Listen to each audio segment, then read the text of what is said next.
The moment Karen's hand struck my disabled daughter's face, the entire street fell silent, so silent that even the wind seemed to stop and watch. My daughter froze, her tiny trembling hand slowly rising to her reddening cheek, her eyes wide with shock, pain, and disbelief. People around us gasped, some dropped their grocery bags, others instinctively stepped back, but no one moved to help. Phones flew up, cameras started recording, and whispers sliced through the air like knives. Karen stood there smirking, her voice cold and venomous as she spat. Maybe she'll learn to stay out of people's way. My chest tightened, my heart pounded in my ears, and all I could hear was my daughter's broken breathing. She didn't scream. She didn't fight back.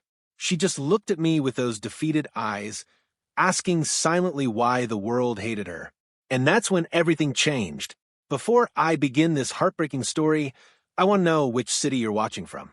Comment your city's name below, because stories like this, stories of injustice against the vulnerable, need to be heard everywhere. And before we dive in, make sure you subscribe to the channel so you never miss the real-life inspired stories that expose what people try so hard to hide. Now, let me take you back to the moment everything began. My daughter, my sweet 16-year-old girl, was born with a disability that made her physically slower but emotionally stronger than anyone I've ever known. She smiles through pain, she forgives quickly, and she always tries to see good in people even when they don't deserve it. Living in an HOA community, however, meant dealing with rules, petty complaints, and especially Karen, a woman whose obsession with control turned into a sickness. She complained about our ramp, our parking, even my daughter's wheelchair being too noisy. But we never imagined she could become dangerous. Not until that afternoon. We were walking home from a small neighborhood event. My daughter was happy, humming softly to herself, enjoying the sunshine. I remember thinking, today is a good day. But good days don't survive around Karen. In seconds, everything spiraled into something cruel, something unforgettable. She approached us with anger in her eyes, muttering insults under her breath. I tried to ignore her. My daughter tried to stay calm. But then Karen snapped, and what she did, what she dared to do in front of everyone, sparked a chain of events that no one in our community will ever forget. This is the story of how a single slap exposed lies, awakened courage, and revealed truths that stunned every witness. And it all began with one unforgivable moment. It happened so fast that even now, when I replay it in my mind, it feels like a distorted slow-motion nightmare. One of those moments where time bends, sound disappears, and all you can hear is your own heartbeat crashing like thunder in your ears. We were walking down the sidewalk, my daughter's hand gently hooked around my arm as she pushed her wheelchair along with her footrest raised. She loved doing that, giving herself a little bit of independence, even in small ways. The sun was warm, birds were chirping, neighbors were watering plants, and everything felt strangely peaceful. Until I saw her, Karen, standing outside her gate with that permanent scowl on her face, arms crossed, sunglasses pushed down, just enough to show her narrow, judging eyes. The moment she saw us, her expression twisted into something darker. There they are, the neighborhood's special attraction, she muttered loudly enough for the people around us to hear. I felt my daughter stiffen. She hated confrontation, especially when people mocked her disability. I squeezed her hand. Ignore her, sweetheart. Just keep walking. But Karen wasn't the kind of person you could ignore. She stalked toward us with quick, angry steps, her heels clicking like warning shots against the pavement. I told you yesterday that your daughter needs to stop blocking the sidewalk with that thing, she snapped, pointing at the wheelchair as if it were a weapon. Karen, please, I said calmly, we're just going home. The sidewalk is wide. You have plenty of space. She scoffed. Of course you'd say that. Using your daughter's condition as an excuse for everything. Typical. A few neighbors paused and turned to look at us. I could sense their discomfort, but also their hesitation. No one ever wanted to get involved when it came to Karen. She had a reputation for reporting people to HOA for the smallest things. A flower pot too close to the curb, a car parked an inch over the line, kids laughing too loudly. My daughter trying her best to avoid conflict, lowered her head and whispered, "Mom, let's go." Her voice was shaky, soft, almost scared. That alone made my heart ache. But before I could move, Karen stepped right in front of us, blocking our path entirely. "Didn't you hear me? I said she needs to stop being a burden on this neighborhood." My jaw clenched. "Move, Karen. You've crossed the line." "Crossed the line?" She laughed mockingly. "You people crossed the line the moment you dragged your problems into this community." And then, before I could blink, before I could shield my daughter, Karen leaned forward and slapped her across the face. The sound echoed like a gunshot. My daughter gasped, her head snapping to the side, her small hand flying up to her cheek. She didn't cry, not immediately. She just froze, stunned, her eyes filling with tears so fast it felt like a punch in my chest. My scream ripped out of me. "What is wrong with you?" People around us dropped everything. A man jogging by stopped mid-run. A woman fetching mail covered her mouth. Another neighbor took out her phone and started recording. My daughter's lower lip trembled. She whispered, "Mom, why did she—" Her voice broke, and that was the moment something inside me snapped. I stepped between them, shaking with rage. "Karen, you assaulted a child." She was in my way. Karen barked, not even looking remorseful. "If she can't move fast enough, that's not my fault. And you should train her better if you expect the rest of us to deal with her. She's disabled." I shouted, "You know that." Karen rolled her eyes. Everyone keeps using that as an excuse. Maybe if she wasn't so dramatic. Dramatic? I repeated, hardly believing what I was hearing. "You hit her." By now, a dozen neighbors had formed a loose circle around us. Some looked furious. Others looked scared. But no one intervened, not yet. My daughter's face was red where Karen's hand had struck. Her breathing grew rapid and shallow. She was sensitive to shock. Sudden emotional distress could send her body into panic mode. And I could see it beginning. Her shoulders shook. Her eyes fluttered. "Mom, I feel dizzy," she whispered. "I told you." Karen yelled loudly, as if she weren't the cause. "She's acting. She's always acting." A man from the crowd finally spoke up. "That's a child, Karen. What the hell is wrong with you?" Karen whipped around. "Stay out of it. This is an HOA matter." My daughter's wheelchair wobbled as her hands trembled uncontrollably. She began hyperventilating. "Oh my God, she's having a panic attack," a woman cried. I knelt in front of my daughter, holding her hands, trying to steady her breathing. "Look at me, sweetheart. In and out slow, you're safe, okay? Mommy is right here." But she was too overwhelmed. Tears streamed down her face as she sobbed silently. Her body went limp for a second. Someone in the crowd shouted, "Call 911." Karen scoffed again. "Oh, please. This is exactly what I mean. Drama, drama, drama. A child is about to pass out." I screamed, "Yes, because you're encouraging it." Karen said smugly, "This is child manipulation. You people do this for attention." The crowd erupted in disbelief. Someone yelled, "She just slapped her." We all saw it. Another voice cut in, "I got the whole thing on video." Karen froze. For the first time, I saw fear flicker in her eyes. She turned to the woman, recording. "Delete that. Now." "No," the woman said firmly. "This is evidence, and she needs help." I lifted my daughter into my arms as much as I could, supporting her trembling body. "Sweetheart, stay with me, okay? We're getting help." She whimpered, "Mom, don't let her touch me again. I won't," I whispered fiercely. "I promise." Sirens wailed in the distance, a cold, sharp confirmation that this incident was no longer something the HOA could sweep under the rug. Neighbors stepped aside as the paramedics arrived, and as they rushed toward us, Karen muttered under her breath, "You people are ruining this neighborhood." But this time, every single person turned against her. And what happened next, none of us could have predicted. The moment the paramedics rushed toward us, everything became a blur of urgent voices, beeping equipment and frantic movement. They gently took my trembling daughter from my arms, laying her onto a stretcher with practiced care. Her breathing was shallow, uneven, and her eyes fluttered weakly as they tried to keep her conscious. "Ma'am, can you tell us what happened?" one of them asked while checking her pulse. Before I could answer, Karen stepped forward, pushing herself between us as if she had every right to be there. "She's faking it," Karen announced boldly, hands on hips. I barely tapped her. "She's putting on a show, and her mother is encouraging the drama. That girl does this all the time for attention." The paramedic's eyebrow shot up. "Ma'am, please step back," he said firmly. But Karen wasn't done humiliating us. "Look, I'm telling you, that girl is manipulative. She uses her disability to make people pity her. The mother always exaggerates things to make the neighborhood look bad."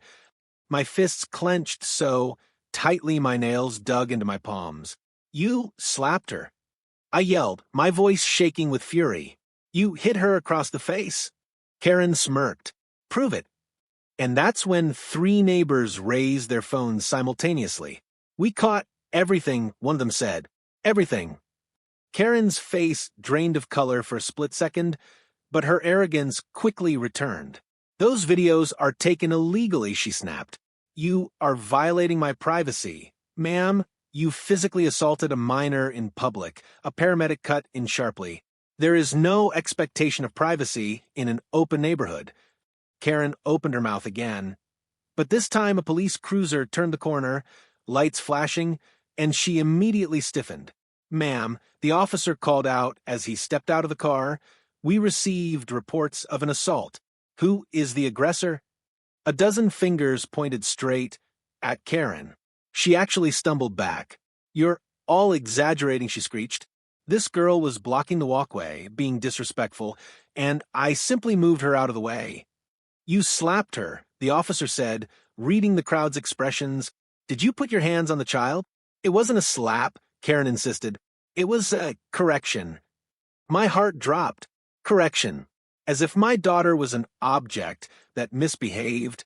One of the women in the crowd gasped, "You're disgusting, Karen." The officer turned to me. "Ma'am, are you the mother?" I nodded, swallowing the lump in my throat. "Yes, she assaulted my daughter. She's disabled. She can't handle physical shock like this. She fainted." The officer's gaze hardened. "We will need those videos for evidence. And ma'am," he looked directly at Karen, "I'll need you to stay right here."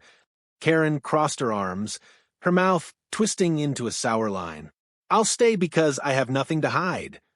But she couldn't hide her shaking legs. Meanwhile, the paramedics were already lifting my daughter into the ambulance. "Ma'am, you should ride with us," they said. I nodded and walked toward the vehicle until Karen grabbed my wrist. "Where do you think you're going?" she hissed. I jerked my arm back. "To the hospital with my daughter. Don't you dare touch me again." "This is an HOA issue," she declared loudly, as if that meant anything. "You're responsible for community disruption. And your daughter caused the chaos." I stepped close, my voice low and trembling with controlled rage. "You slapped a disabled child. You caused this." The officer approached us again. "Ma'am," he looked at Karen, "if you interfere with medical transport, you will be detained immediately. Do not touch her." Karen quickly stepped back, but she kept muttering under her breath, loud enough for everyone to hear.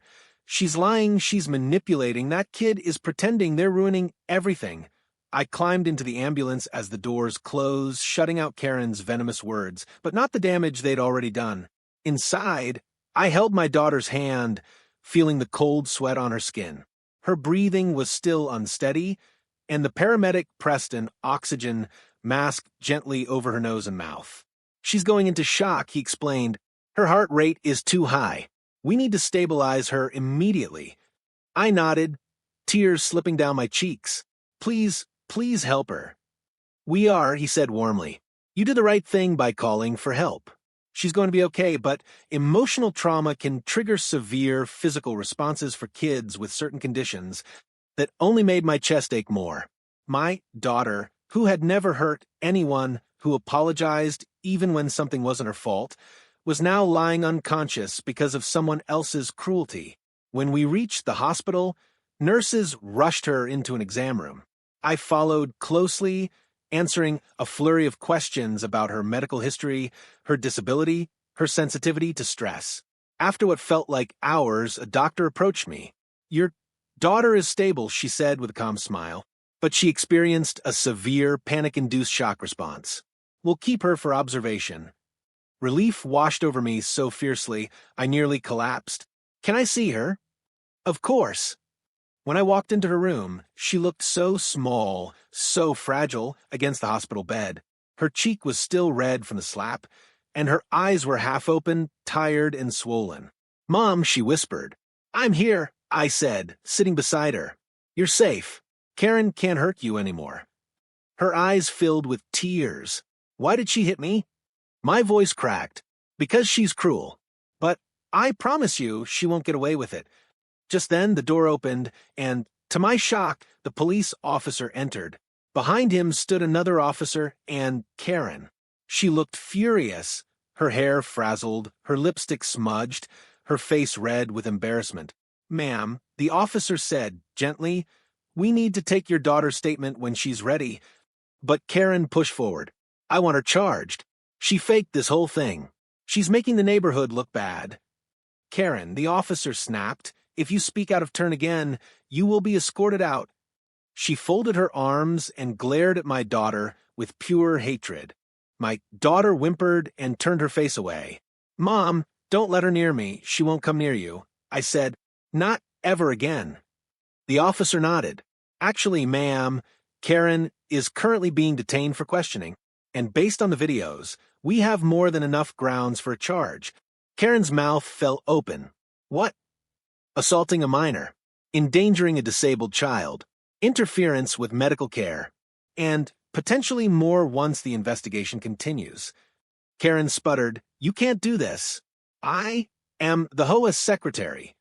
The officer replied calmly, "Not anymore." And that was the moment Karen realized her lies, manipulations, and cruelty were no longer powerful enough to protect her. The truth was out, and justice was coming.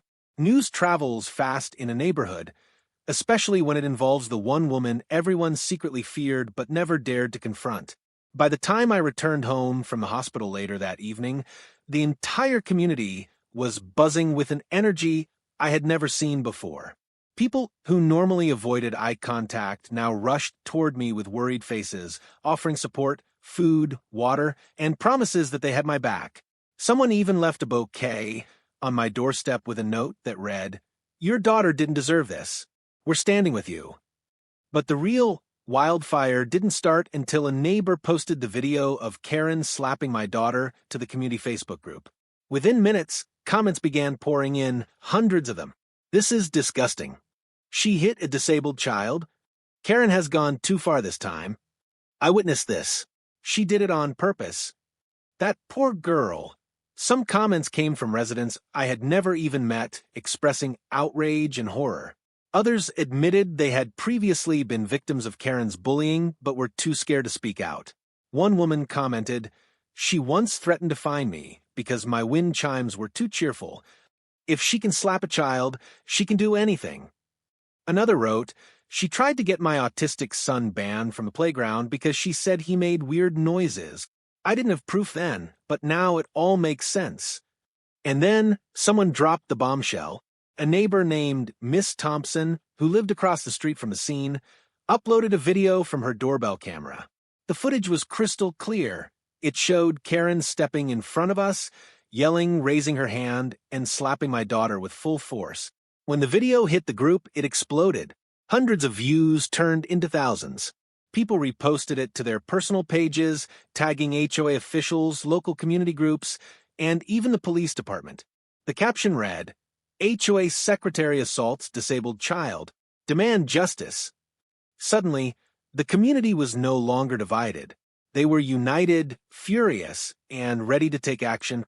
That night, my phone rang nonstop. Neighbors apologized for not intervening fast enough. Others asked how my daughter was doing. But the most surprising call came from Mr. Harrison, the HOA president, a man who had always tiptoed around Karen because she practically ran the board with her loud voice and threats. His voice trembled as he spoke. I saw the footage, he said. I'm so sorry. I had no idea she was capable of something like this. I clenched the phone, remembering all the times I had reported Karen's hostility, and the HOA brushed it aside. You ignored every complaint, I said quietly. You always said, we'll talk to her, but nothing ever changed. He sighed. You're right. We were wrong. And we're going to fix this. How?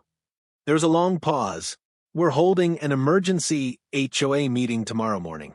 Karen is suspended effective immediately, and we will be recommending her permanent removal. For the first time, I felt a spark of justice, but the night wasn't over. Around 10 p.m., there was a knock on my door. I opened it cautiously and gasped. It was Lucas, a teenage boy who lived 3 houses down. His skateboard helmet was still on, and he looked nervous. Hi, he stammered. I need to show you something. He pulled out his phone and played a clip. It was another angle of the slap, recorded by him while he was riding his skateboard past the scene. But this video had audio clearer than anyone's. It captured everything Karen yelled, every insult, every cruel word. And most importantly, it captured her admitting, I don't care if she's disabled. My stomach dropped. Lucas, this is powerful evidence, I said. He nodded. I didn't want to post it because my mom said I should bring it to you first. But if this helps your daughter, you can use it. I hugged him without thinking. Thank you, truly. Your daughter didn't deserve that, he said softly. She's always been nice to everyone. After he left, I sat on the couch with my head in my hands, overwhelmed by the support pouring in. My daughter, resting on the sofa with pillows around her, looked at me with tired eyes. Mom, are people mad at me? No, sweetheart, I said, brushing her hair. They're mad at her, and they're standing with you. She closed her eyes with relief. But the chaos wasn't confined to our neighborhood. The videos had begun circulating outside the community. In fact, the next morning, a local news reporter appeared at the entrance of our street. Cameras pointed, microphones raised. Is the mother available for a statement? They asked neighbors. Karen, meanwhile, was losing her grip on reality. Several neighbors sent me texts with screenshots from her personal Facebook page where she was ranting nonstop. I'm being framed. This mother is using her daughter for sympathy. I'm the real victim. The video is edited. The HOA is corrupt. This is harassment. I'll sue every one of you. But the community wasn't fooled anymore. People commented under her posts. Just stop. The whole neighborhood saw you. There are multiple videos. You need help. One brave neighbor even wrote, Karen, if you try to twist this, I will submit my own footage. Don't test us. That morning, I received a call from Officer Martinez, the lead investigator now assigned to the case. Ma'am, he said, we've reviewed all videos, including the new ones neighbors submitted. This is no longer a simple assault case. We are officially opening an investigation into repeated harassment, child endangerment, and abuse of authority. I froze. Repeat it. He exhaled. Ma'am. Several neighbors came forward last night with complaints about Karen's behavior toward their children, especially kids with disabilities or special needs. She has a pattern. My hands began to shake. Why didn't they report her before? They were scared, he explained. Karen threatened fines, HOA penalties, and even eviction warnings. But now that one child was harmed, people are speaking up. I didn't know whether to cry or scream. Karen had terrorized families for years, and nobody knew the full extent. We're going to need your daughter's full medical report as evidence, he added gently. And we will be requesting an emergency restraining order to keep Karen away from your home and your family. Relief washed over me, cold, heavy, and long overdue. After the call, as I sat beside my daughter, tears rolled silently down my face. Not because we were broken, but because we were finally being heard. My daughter squeezed my hand weakly. Mom, what's going to happen? I kissed her forehead. Sweetheart, after everything she's done, the truth is finally coming out. And little did we know, the biggest truth, the one that would shake the entire HOA to its core, was still waiting to be uncovered. The next morning began not with sunlight, but with a sharp knock at my door, firm, deliberate, and unmistakably official.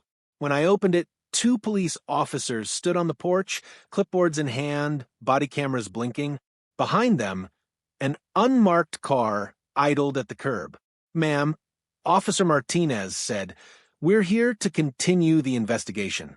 We need your full statement, access to the medical paperwork from the hospital, and any history of harassment you've experienced from the suspect." Karen wasn't just Karen anymore. She was the suspect. Hearing it gave me a strange mix of relief and grief. I invited them inside, offering the folder of medical documents the hospital had emailed me early that morning. As the officers flipped through the reports, I watched their expressions shift from concern to anger. "This confirms physical trauma," Officer Martinez said, tapping the report, "and the psychological reaction fits the pattern of a shock response triggered by sudden aggression." His partner, Officer Reyes, grimaced. A grown adult striking a disabled minor and then lying about it. That's serious. But they weren't done. "Ma'am," Reyes added, "we've interviewed 15 neighbors so far. Not one defended her. Several have long-standing complaints about her intimidation tactics. This wasn't a one-time outburst. She has a history." I swallowed. "A history?" "Yes," Martinez said, "and not just with you. We uncovered something last night." He opened a folder. Inside were printed screenshots, copies of incident forms, and most shocking photos. "Karen has had multiple HOA warnings filed against her," he explained. 3 years' worth. All dismissed or ignored. "Ignored?" I echoed, stunned. "Why?" He sighed. "Because she was the HOA secretary. She used her authority to hide complaints. She intimidated board members. And, in some cases, she threatened to fine anyone who submitted more than one complaint." My stomach twisted. No wonder neighbors were too scared to report her. She controlled them from behind a desk. The board president admitted that Karen often took personal possession of complaint letters and never entered them into official records. Martinez continued. "That's manipulation of HOA documents. It's illegal." I sat down slowly, letting the weight of that truth sink in. My daughter, sitting on the couch with a blanket wrapped around her, watched quietly. "Mom, she hurt other people too," she whispered. I nodded. "Yes, sweetheart, she did." The officers turned to her, gentle and respectful.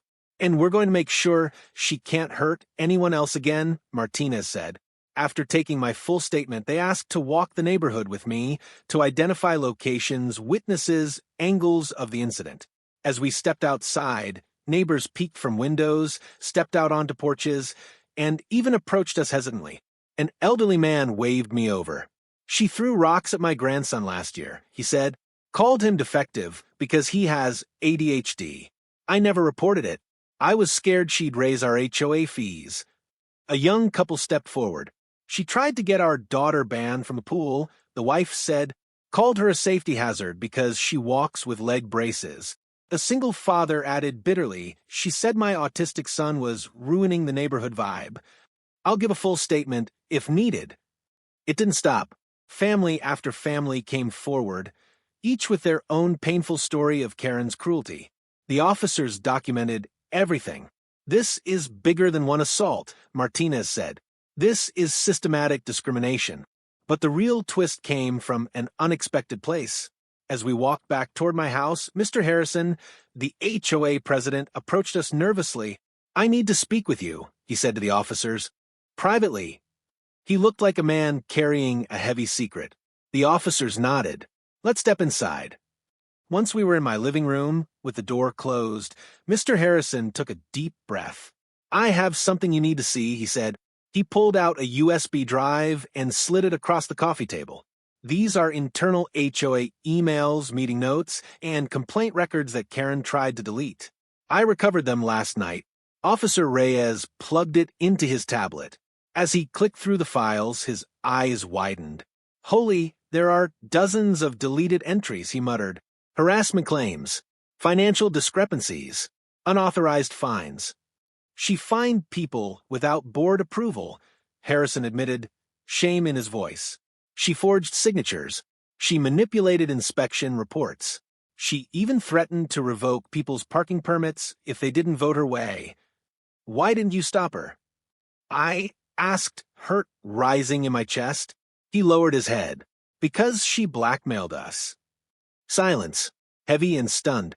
She recorded private conversations between board members. Harrison continued. She threatened to expose fabricated things, affairs, fraud, made-up violations. We were scared. Martinez crossed his arms. So she ran the HOA like a dictator. Yes, Harrison whispered. And your daughter was the last straw. We couldn't pretend anymore. The officers finished reviewing the files, their expressions grim. This is no longer a simple case, Martinez said. This is criminal misconduct, document tampering, discrimination, assault, and abuse of authority. Reyes tapped his tablet. We're issuing a warrant for her home.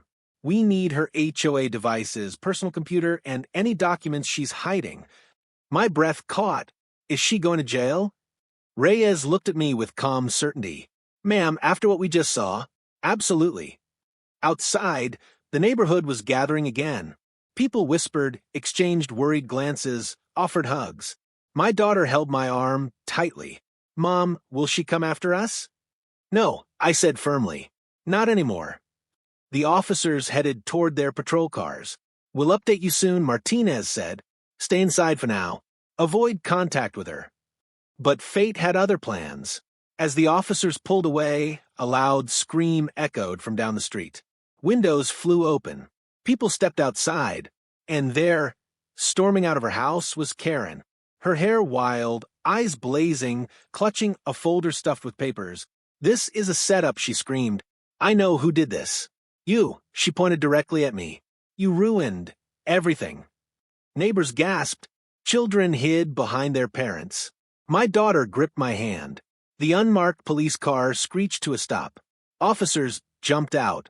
Karen Flannery, Martinez shouted, drop the files and step back. But Karen didn't move. She glared at me, eyes filled with hatred so deep it felt like poison. You think you're going to win? She spat. You and your little cripple. Karen, that's enough. Reyes barked. You are under arrest. And as officers tackled her paperwork, secured her wrists, and read her rights, the entire neighborhood watched, silent, united, almost breathless.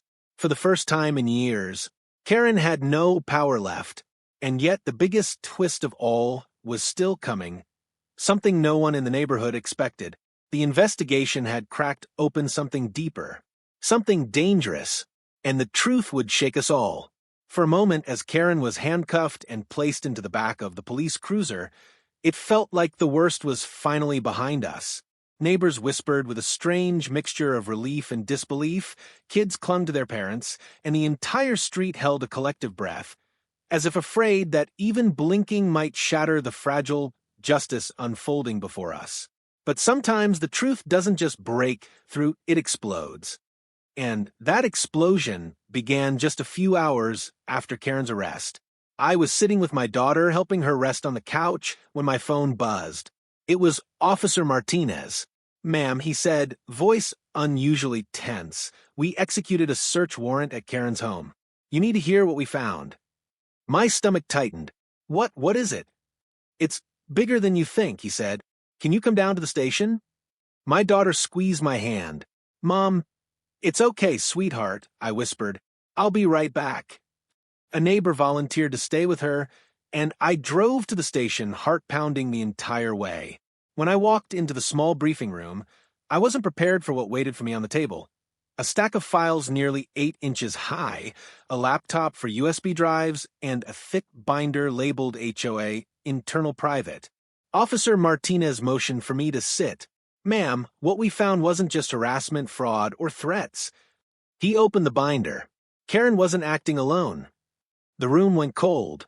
What do you mean, not alone? She was part of an internal HOA circle, Martinez explained. A group of board members who formed a kind of secret coalition. They manipulated fines, pocketed money, controlled votes, and used intimidation to keep families silent. Your daughter's case exposed the first crack in their operation. But what we found today, he exhaled, it's massive. He slid a document toward me. Take a look. I hesitated before picking it up. The paper outlined something called the Neighborhood Compliance Initiative, but it wasn't about safety or cleanliness. It was about forcing out families Karen and her circle labeled as undesirable. My jaw dropped as I read the list of categories. Families with disabled children. Families with pets Karen didn't like. Families of certain cultural backgrounds. Single mothers. Renters. Noisy children. Low-involvement residents. My name and my daughter's were on the list. Highlighted. Underlined. With a handwritten note next to it. High priority. Must be removed by any means necessary. My heart stopped. Removed? I whispered. They wanted to force us out? Yes, Martinez said. And they targeted other families too. Your daughter wasn't just a victim of Karen's temper. She was a target in an organized effort to push your family out of the community. My hands trembled. But why? Why us? Martinez pointed to another page. Because you refused to back down. You challenged Karen's fines. You asked questions. You didn't let her bully you quietly. So she attacked my daughter to intimidate me? No, he said. It's worse. He clicked open a folder on the laptop. A video played. It showed Karen inside her living room talking to two other HOA board members. The mother's too stubborn, Karen said. The girl is the weakness. She's fragile. If we scare them enough, they'll leave on their own. But hitting her, one board member said nervously. That's risky. Karen leaned closer. She'll never report it. They never do. And even if she tries, who will believe her? We control the narrative. The video cut off. My throat burned with rage and disbelief. They planned it, I said, voice breaking. She planned hurting my daughter. Martinez nodded grimly. This was premeditated. The slap wasn't a moment of rage. It was an intentional act designed to threaten your family. Tears filled my eyes. I gripped the edge of the table just to keep myself upright. This is unbelievable. There's more, he said, sliding another file toward me. Financials. They stole thousands from the HOA budget, money meant for community repairs, sidewalks, and playground equipment. They rerouted it to personal accounts. My stomach churned. So, the broken sidewalk Karen kept complaining about was supposed to be fixed last year, Martinez said, but the money disappeared, and we were blamed for blocking the sidewalk. I whispered. Martinez nodded. Exactly. She used her own crime to justify harassing your family. Everything clicked into place like falling dominoes, the hostility, the fake fines, the petty complaints. It was never about my daughter blocking anything. It was about targeting the easiest victim, the most vulnerable one. My daughter. We're making multiple arrests today, Martinez continued. Karen gave us enough evidence to bring down the entire corrupt board. But your daughter's case, it's the core. Without what happened to her, none of this would have surfaced. I felt dizzy, overwhelmed, angry. But underneath all that, something else stirred. Strength. What happens now? I asked. First, Martinez said, we're charging Karen with assault, harassment, conspiracy, falsifying HOA records, and endangering a disabled minor. And the other board members will face charges too. But we also need your permission for something. What is it? We want to issue a public statement, a warning to other HOAs, a message that cases like this won't be buried anymore. And your daughter's story could protect countless families from similar abuse. My breath caught. My daughter, my gentle, fragile girl, was now the reason justice was finally being demanded. Yes, I said softly. You have my permission. As I left the station, the sun was setting. The neighborhood looked different, like a weight had lifted from the air. Neighbors waved, offered support, even stood guard outside my home. But the biggest moment came when I walked inside. My daughter looked up with tired but curious eyes. Mom, what happened? I knelt beside her. Sweetheart, I whispered, Karen didn't just hurt you. She planned to, because she wanted us gone. Her lips parted in shock. But why? I touched her cheek gently, because some people fear what they don't understand, and some people choose cruelty when they're weak. But did she get away? No, I said, taking her hand. She didn't. And because of you, she never will again. My daughter blinked slowly, tears gathering in her eyes, not from fear this time, but from relief. Mom, did I do something wrong? No, I whispered, pulling her into my arms. You did everything right, and your bravery, your pain, exposed the truth. I held her close as the neighborhood around us began to heal. But inside me, something new was growing. Not fear, not anger, something stronger. And tomorrow, the entire community would witness the moment justice finally arrived. The moment Karen's reign ended forever. And the moment my daughter learned that even the smallest voices can shake entire systems. The twist was out, but the final reckoning was still to come.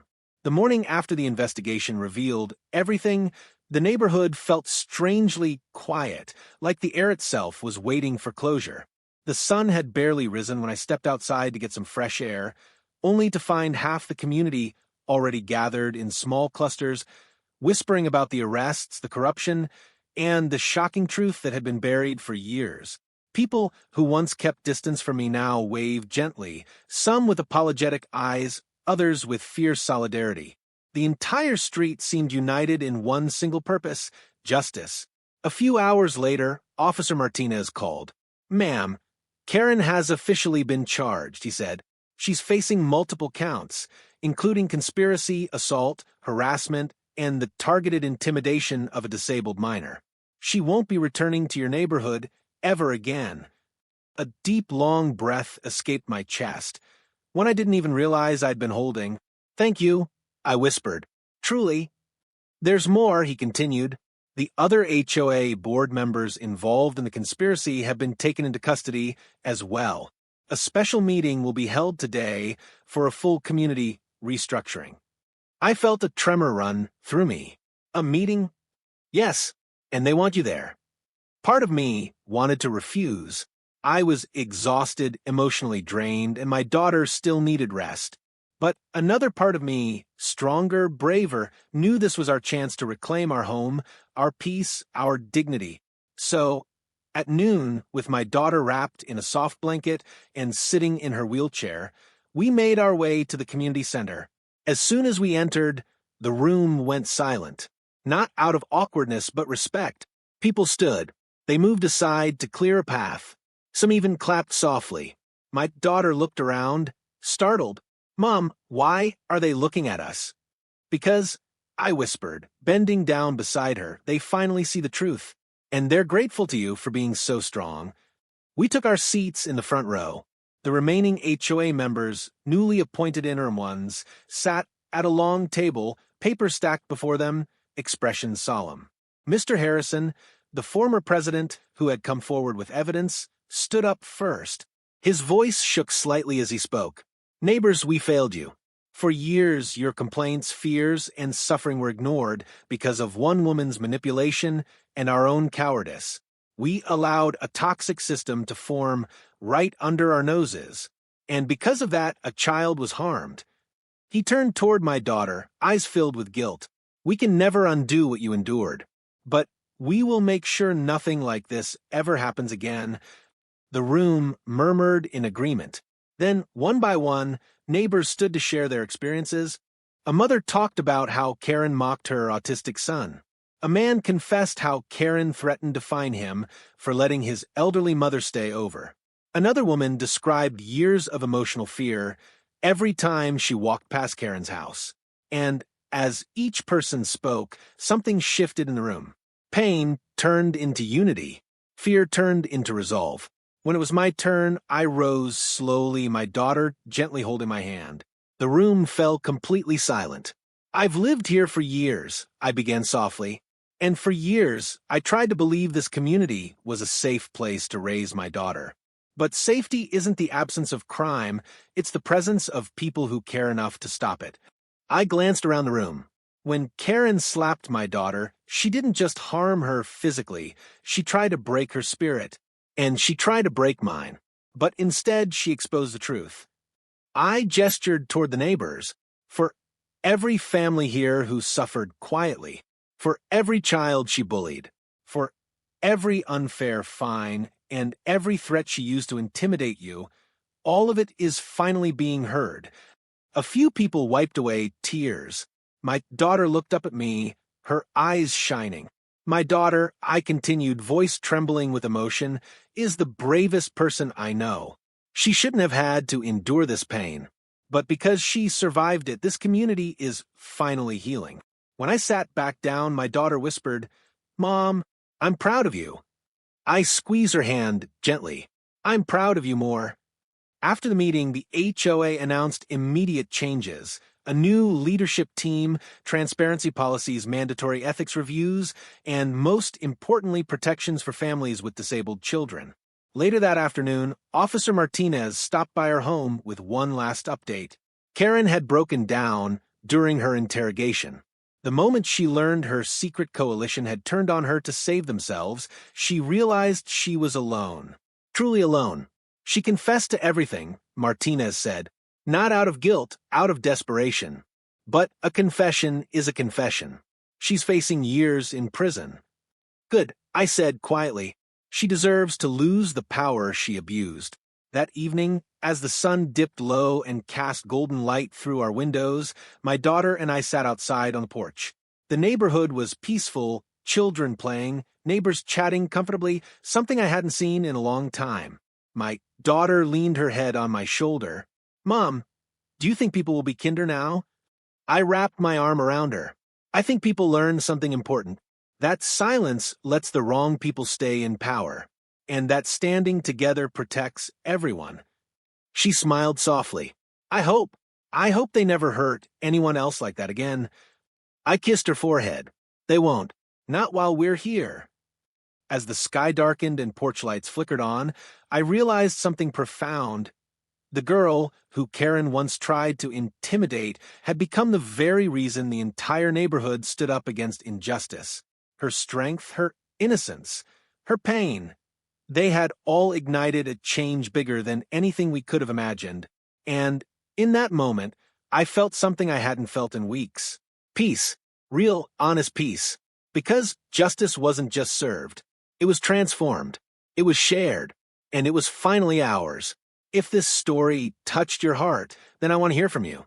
Comment below and tell me which city you're watching from and whether you've ever witnessed or experienced injustice like this. Your voice matters more than you know. And if you believe every child deserves safety, dignity, and protection, then hit the like button, subscribe, and share this video so more people can hear stories that expose the truth and inspire real change. Your support keeps these powerful stories alive.